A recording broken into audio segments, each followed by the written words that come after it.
जय हिंद साथियों, कैसे हैं आप सभी। आशा करता हूं आप सभी अच्छे होंगे और अच्छे बने रहना।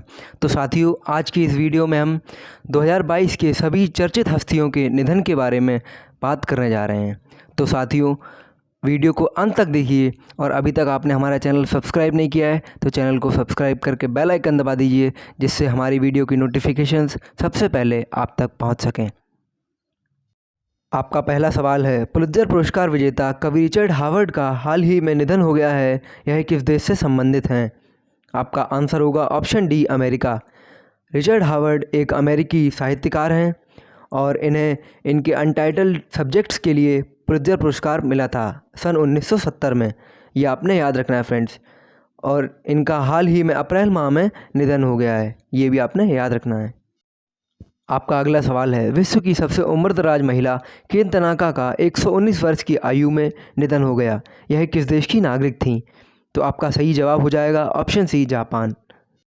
केन तनाका, जिनका 119 वर्ष की आयु में निधन हुआ, वो जापान की नागरिक थीं। ये आपको याद रखना है।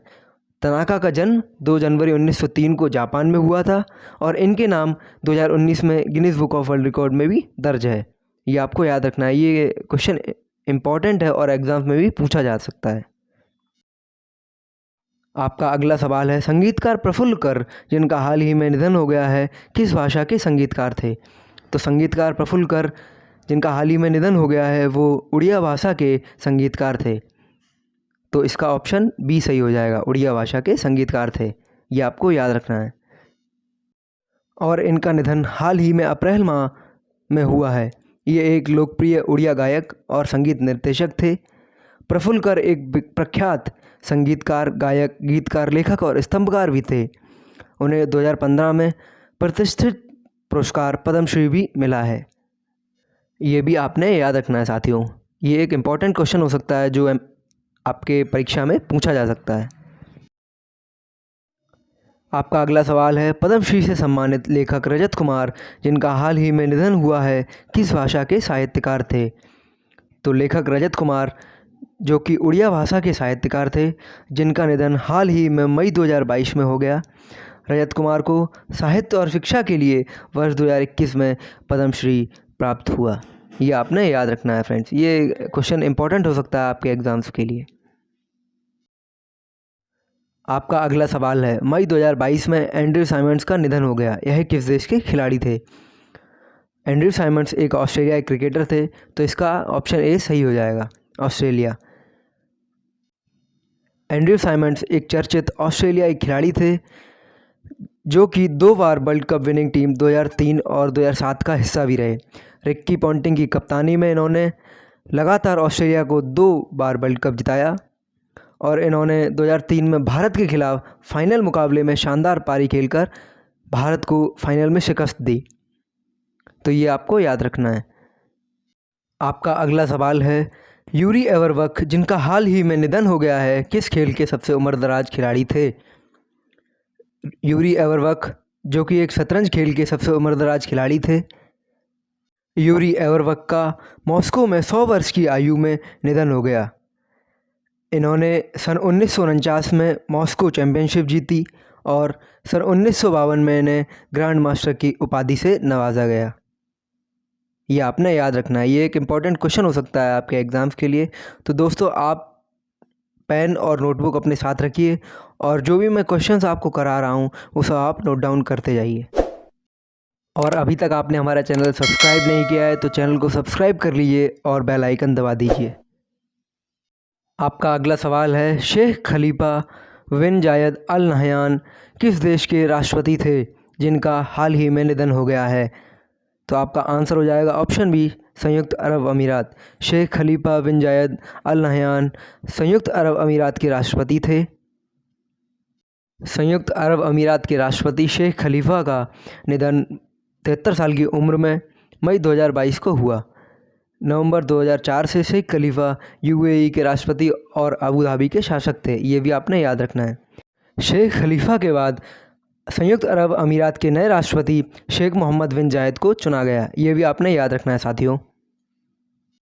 आपका अगला सवाल है, संतूर वादक पंडित शिव कुमार शर्मा का हाल ही में निधन हो गया है। इन्हें किस वर्ष पद्म भूषण से सम्मानित किया गया था? आपका सही जवाब होगा ऑप्शन बी 2001। संतूर वादक पंडित शिव कुमार शर्मा को 2001 में पद्म विभूषण से सम्मानित किया गया था। पंडित शिव कुमार शर्मा का जन्म सन 1938 में जम्मू कश्मीर में हुआ था। शिव कुमार शर्मा जी को 1986 में संगीत नाटक अकादमी पुरस्कार, 1991 में पद्मश्री तथा 2001 में पद्म विभूषण से सम्मानित किया गया था।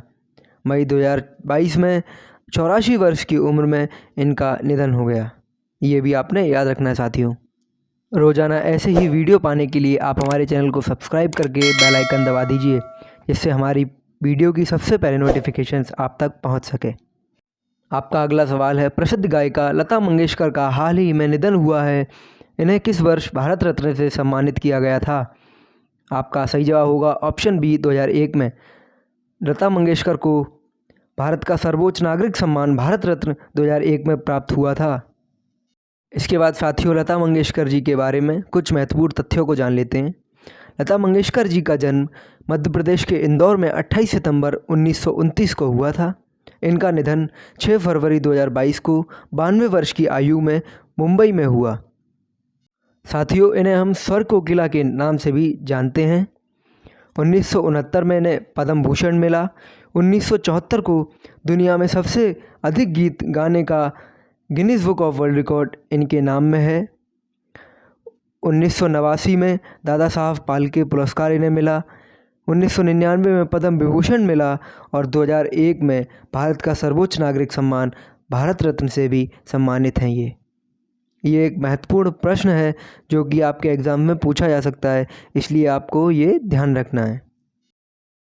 आपका अगला सवाल है, शिव कुमार सुब्रमण्यम का हाल ही में निधन हो गया, वह किस क्षेत्र से संबंधित थे?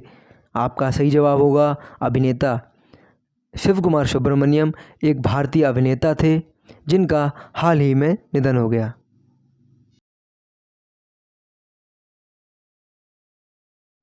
इस वीडियो में इतना ही। वीडियो को लाइक कर दीजिए, अपने दोस्तों के साथ शेयर कर दीजिए और अभी तक आपने हमारे चैनल को सब्सक्राइब नहीं किया है तो चैनल को सब्सक्राइब करके बेल आइकन दबा दीजिए। मिलते हैं ऐसी अगली वीडियो में, तब तक के लिए जय हिंद।